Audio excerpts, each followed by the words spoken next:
Bir bola buni eshitib qoptida endi. Kimdir aytibdi unga, shu tilingdan topasan debdilar endi.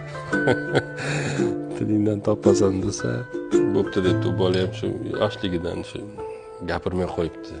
Uydagilar ham bugun bo'lib qoldi shekilli, gapirmay qo'ydi deb boshqa qilib xafa bo'lib yillar o'tib ketdi. Endi u paytlar odamlar nima bilan shug'ullanadi? Ovchilik bilan shug'ullanadi boshqa. Bir ovga chiqishibdi qush otish uchun. Hamma shu qo'lida nayza kamoni bilan qush qidiryapti biror joyda. Shu ovozi chiqsa-da otsakda shu bir qush sayragan ekan, o'sha qushni otib tushirishibdi. Boyagi bola, men to'g'ri qilyapman ekan debdi. Mana debdi. Jim o'tirganda shu hozir o'lmasdi shu. Jim o'tirganda o'lmasdi. Hamma qushlar jim turdi, shu gapirdi, ketdi.